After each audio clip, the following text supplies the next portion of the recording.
When someone who has awakened to their true nature encounters another soul who resonates at that same frequency.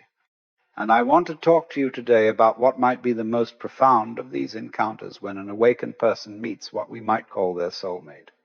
Now, I use the word soulmate with some hesitation because it's been so romanticized, so sentimentalized, so covered over with layers of expectation and fantasy that we've rather lost sight of what this recognition actually is.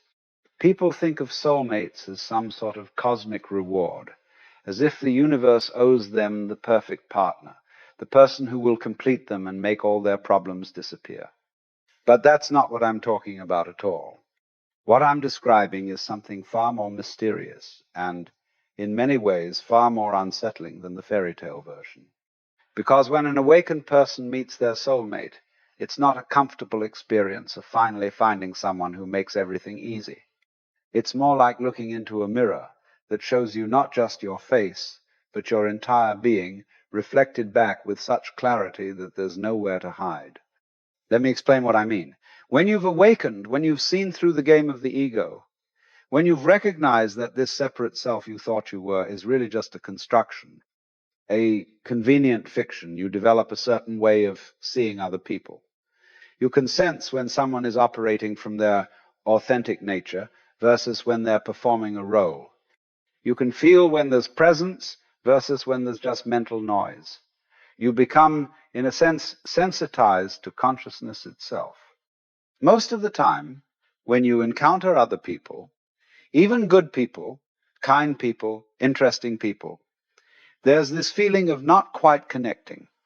It's as if you're speaking slightly different languages.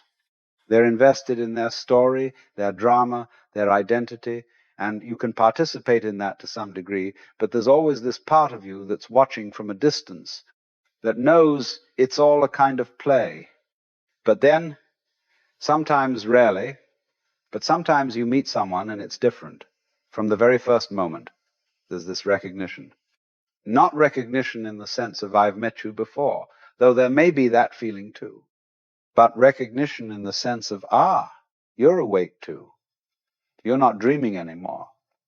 You see what I see. And this recognition happens before any words are spoken. In fact, it often happens in the silence, in the space between words. It's something in the eyes.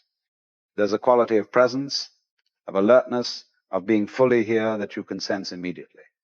It's like a tuning fork that resonates at a particular frequency. When you meet another tuning fork at that same frequency, there's this immediate sympathetic vibration.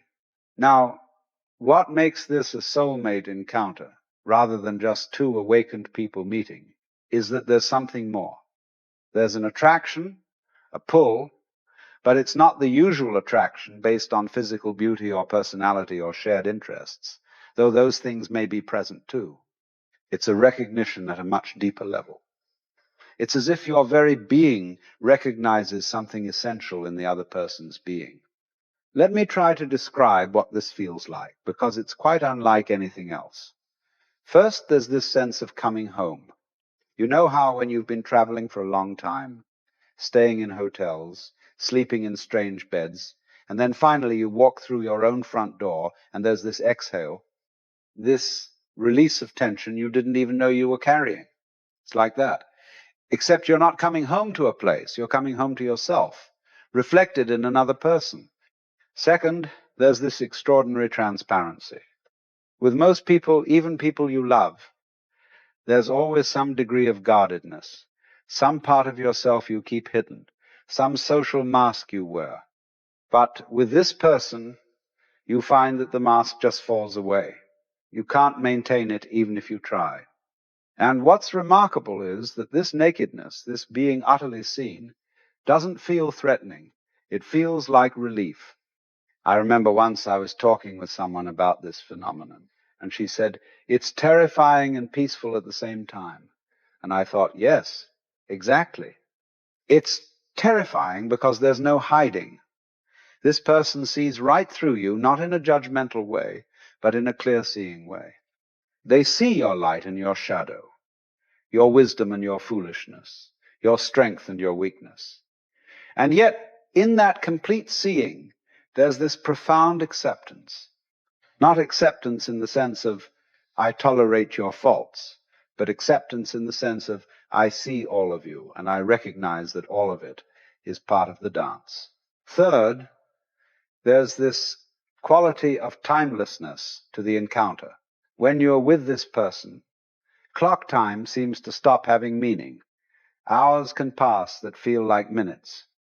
Or sometimes minutes contain what feels like hours of depth and presence.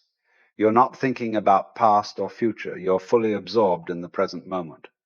And because you're both present in this way, there's a kind of communion that happens that doesn't require constant verbal communication. You can sit in silence together, and it's not awkward.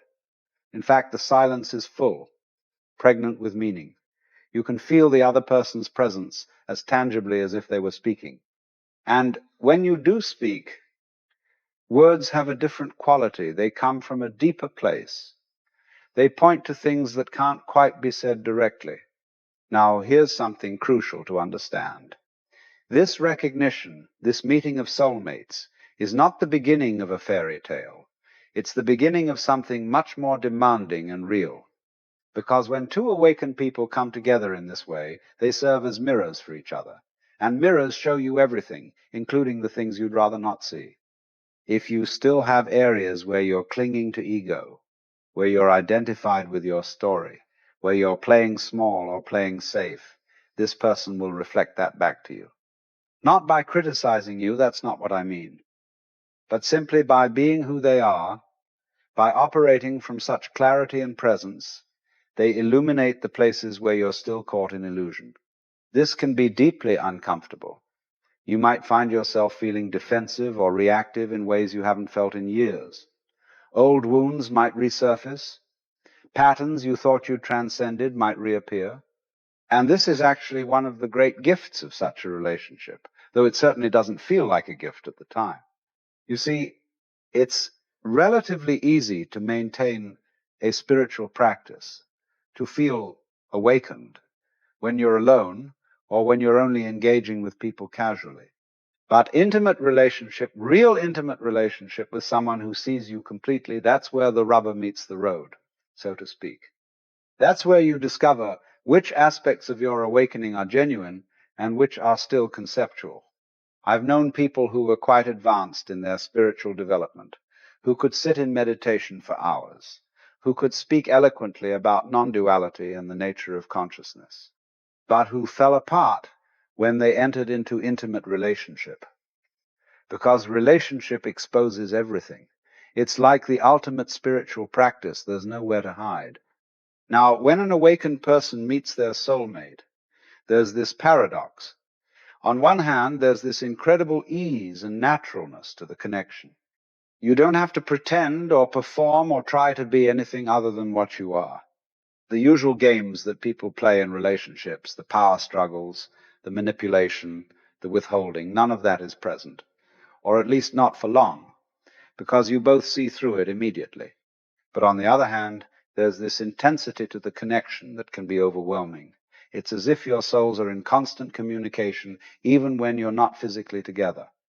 You can feel each other's emotional states, sense each other's thoughts, know when something is wrong, even across great distances. This isn't some sort of mystical telepathy, mind you. It's simply that when you're that attuned to someone, that present with them, you pick up on subtleties that most people miss. This intensity means that the relationship demands absolute honesty. You can't lie to this person, not just because they'll catch you, but because lying feels impossible. It would be like lying to yourself. The boundary between you and them becomes permeable in a way that's both beautiful and challenging. Let me tell you about something else that happens in such an encounter. There's this sense of recognition that transcends this lifetime. Now, I'm not necessarily talking about past lives or reincarnation, though some people interpret it that way. What I mean is that the recognition goes deeper than personality, deeper than history, deeper than anything that's happened in this particular life. It's as if you're recognizing each other at the level of pure consciousness, pure being, the person you knew before you were born, if such a thing can be imagined. The person who will be there after all the stories and identities have fallen away. It's the recognition of that which is watching through both sets of eyes, living through both bodies, playing both parts in this cosmic drama. This can give the relationship a quality of destiny or inevitability. Not destiny in the sense that it was predetermined by some external force, but inevitability in the sense that once you've recognized each other, there's no going back to not knowing. You can't unsee what you've seen. You can't unknow what you've known. Some people, when they have this recognition, are frightened by it. They sense the depth of what's being offered and they run. Because to truly enter into such a relationship means surrendering control, surrendering the separate self in a way that's more complete than anything they've done in their spiritual practice up to that point. You see, you can meditate alone in a cave and have profound experiences of egolessness. You can have insights into the nature of reality that are absolutely genuine. But relationship, this kind of relationship, asks you to live that realization, to embody it in the messiness of daily life, in the vulnerability of intimacy, in the mirrors and challenges that another person inevitably presents. Now, I want to talk about something that might seem contradictory. When an awakened person meets their soulmate, there's this profound sense of union, of merging, of boundaries dissolving. And yet, paradoxically, there's also a deep respect for the other person's autonomy, their separateness, their individual path. It's not a relationship of dependency or possession. You don't need this person to complete you. You're already complete. You don't need them to make you whole. You're already whole. The relationship isn't about filling a lack or escaping loneliness or finding someone to save you from yourself. Instead, it's more like two wholeness meeting, two completeness recognizing each other. It's two people who are already standing in their own truth, coming together not out of need, but out of a kind of joyful celebration of existence itself. This means the relationship has a quality of freedom to it that's quite rare. There's no clinging, no desperate grasping, no fear of loss, or at least when those things arise, they're seen through quickly. You can be fully together and fully independent at the same time. You can be deeply intimate and yet maintain your individual solitude. I've observed that in such relationships, there's often this dance between closeness and space. Sometimes you're drawn together with tremendous intensity, and sometimes you need to move apart to have your own experience, to be with your own being. And neither the coming together nor the moving apart is a problem. It's all part of the natural rhythm. This is very different from typical relationships where people are either merged in an unhealthy way, losing themselves in the other person, or they're defended and separate, keeping each other at arm's length. This is a third way, intimate yet autonomous, deeply connected yet freely individual. Now, let me address something that people often wonder about. Is this relationship permanent? Does finding your soulmate mean you'll be together forever? And the answer is, it depends on what you mean by together. At the level of deep recognition, at the level of souls recognizing each other, there's a sense in which the connection is indeed permanent. Once you've truly seen someone at that depth, once you've recognized them as consciousness recognizing itself, that knowledge doesn't go away. But at the level of form, at the level of whether you continue to live together, share a life together, stay in a conventional relationship that may or may not happen. Sometimes two souls recognize each other, have this profound encounter, and then their paths diverge. The recognition was real. The connection was real. But the form the relationship takes may be brief. This can be painful if you're attached to a particular outcome, if you think that soulmate means someone you're supposed to stay with forever in the conventional sense. But if you understand it more deeply, you see that the encounter itself is the gift. The recognition itself is the point. Whether it lasts a day or a lifetime in terms of form is in some ways beside the point. I've known people who had this kind of recognition with someone they met for only a few hours. And those few hours changed their life more profoundly than relationships that lasted decades. Because what matters is not the duration, but the depth, the quality of presence, the degree of truth that was touched. That said, when the circumstances support it, when two awakened people recognize each other as soulmates and choose to build a life together, there's a potential for something quite extraordinary. Because then the relationship becomes a kind of ongoing meditation, a continuous practice of presence and authenticity and love. Every interaction is an opportunity for deeper truth. Every challenge is an invitation to let go of some remaining identification with ego. Every moment of connection is a celebration of the mystery of existence itself. Such a relationship doesn't make life easier in the conventional sense. In fact, it might make it more challenging in some ways, because you're constantly being asked to show up more fully, to be more real, to let go more completely. But it makes life richer, deeper, more meaningful. It makes the ordinary sacred. It turns daily existence into a kind of poetry. Let me tell you something else that's quite beautiful about this kind of meeting. There's often a sense of play, of lightness, even in the midst of depth. Because when you've both seen through the ego, when you both understand that the separate self is a kind of cosmic joke, you can laugh together. You can be silly together. You can be profound and ridiculous in the same moment. There's no need to be serious all the time, to maintain some spiritual image or persona. You can be fully human, laugh, cry, get annoyed, be foolish, and none of that threatens the deeper recognition. In fact, the humanness enhances it.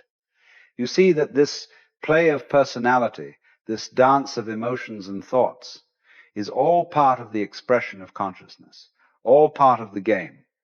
I think this is one of the signs of genuine awakening in relationship, when you can be absolutely ordinary and absolutely extraordinary at the same time. When you can discuss what to have for dinner and the nature of existence in the same breath, when nothing is excluded, nothing is denied, and yet everything is seen in the light of deeper truth. Now, I want to address a question that might be arising. What if you're awakened, but you haven't met this person yet? What if you're wondering if you ever will? Does everyone have a soulmate? And my response would be this: don't wait for someone to complete your life or make your awakening meaningful. Don't put your life on hold, hoping for this recognition to occur. Because the truth is, you are already whole. You are already complete. The recognition you seek in another person is ultimately the recognition of your own true nature. If such a meeting happens, it's a wonderful gift. If it doesn't happen, or if it happens in a different form than you expected, that's also perfect. Because the ultimate recognition is not finding yourself in another person, it's finding yourself in yourself. It's awakening to what you already are, what you've always been, what you can never not be. The soulmate, in the deepest sense, is not another person, it's your own being, recognized clearly. When another person comes along who reflects that back to you with particular clarity, it's cause for celebration. But the source of that recognition is always within you. And here's something else to understand. Sometimes your greatest teacher, the person who catalyzes your deepest growth, is not the person who's easy to be with. Sometimes it's someone who challenges you, who pushes your buttons, who shows you exactly where you're still asleep. That person, too, in a sense, is a soulmate. Not in the romantic sense, but in the sense of a soul-level connection that serves your awakening. So the question isn't really, will I find my soulmate? The question is, am I awake to this moment? Am I present to what's here? Am I seeing clearly? When you're living from that place, you'll naturally attract the relationships that serve your deepest growth. Some will be easy, some will be challenging. Some will be brief encounters, some will be lifelong partnerships, but all of them will be perfect for your evolution, for your awakening. When an awakened person meets their soulmate, that person who reflects back their own deepest truth with particular clarity, it's not the beginning of happily ever after. It's the beginning of a deeper adventure into consciousness itself. It's an invitation to love not just one person, but to love through that person, to see through that person, to recognize in that person the same consciousness that's looking out of your own eyes. And ultimately, that's what this is all about. Not finding someone to complete you, but recognizing that you are already complete and celebrating that completeness in the form of intimate connection. Not escaping loneliness through another person, but discovering that loneliness itself was just a misunderstanding, that you were never separate to begin with. When you meet your soulmate, you're really meeting yourself, meeting life, meeting the divine, whatever word you want to use for this mystery that we are. And in that meeting, something sacred happens. Not sacred in a religious sense, but sacred in the sense of being fully real, fully present, fully alive.